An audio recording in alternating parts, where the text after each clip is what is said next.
በሦስተኛው መቶ ክፍለ ዘመን መጨረሻ ላይ የሮም መንግሥት ልትፈራርስ ተቃርባ ነበር።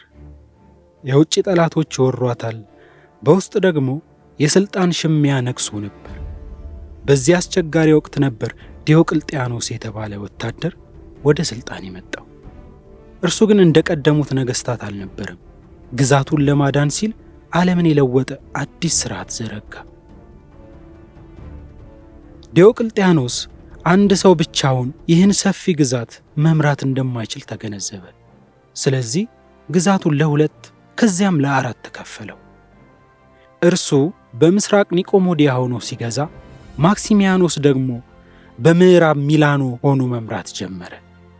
ይህ ቴራርኪ ተብሎ የሚጠራው አራት ነገሥታት በአንድነት የሚመሩበት ሥርዓት ለሮም አዲስ ተስፋ የሰጠ ቢመስልም በኋላ ግን ለክርስቲያኖች እጅግ አስከፊው መከራ መነሻ ሆነ።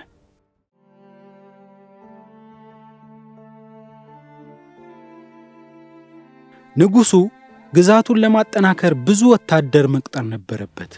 ይህ ደግሞ ከፍተኛ ግብርና የገንዘብ ግሽበት አመጣ። ዳቦ መግዛት የማይቻልበት ደረጃ ላይ ደረሰ።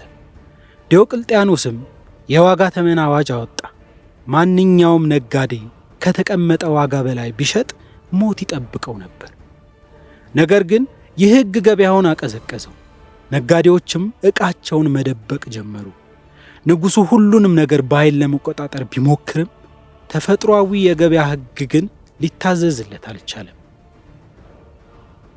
በየካቲት ወር በ303 ዓመተ ምህረት በኒቆሞዲያ የሚገኘው ትልቁ ቤተ ክርስቲያን በንጉሥ ወታደሮች እንዲፈርስ ተደረገ። ይህ የስደቱ መጀመሪያ ነበር። አዋጁ 4 ደረጃዎች ነበሩት። መጀመሪያ መጻሕፍትና ሕንፃዎችን፣ ቀጥሎ ካህናትን፣ በመጨረሻም ማንኛውም ክርስቲያን ለጣዖት መሥዋዕት ካልሰጠ እንዲገደል ታዘዘ። ብዙዎች በእምነታቸው ጸኑ። በዚያ ዘመን የነበሩ የሥቃይ መሣሪያዎች እጅግ ዘግናኝ ነበሩ። የብረት አልጋዎች፣ የፈላ ውኃ እና የሚበሉ አራዊት። ክርስቲያኖች ግን ሞት ለእኛ ሕይወት ነው እያሉ ወደ መከራው ይገቡ ነበር።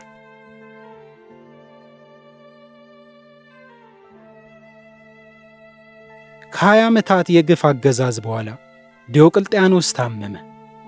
በ305 ዓመተ ምህረት በፈቃዱ ሥልጣኑን ለቀቀ። ይህ በሮም ታሪክ ለመጀመሪያ ጊዜ የሆነ ክስተት ነበር። ወደ ክሮሺያ በመሄድ ታላቅ ቤተ መንግሥት ውስጥ መኖር ጀመረ። ዓለም በጦርነት ስትታመስ፣ እርሱ ግን በቤቱ ጎመን መትከልን መረጠ። የሚገርመው ግን እርሱ ሊያጠፋው የሞከረው ክርስትና ከጥቂት ዓመታት በኋላ በቆስጠንጢኖስ አማካኝነት የሮም ዋና ሃይማኖት ሆነ። የዲዮቅልጥያኖስ ስም ግን ለዘላለም ከስደትና ከመከራ ጋር ተያይዞ ቀረ። ሰላም ሁኑ።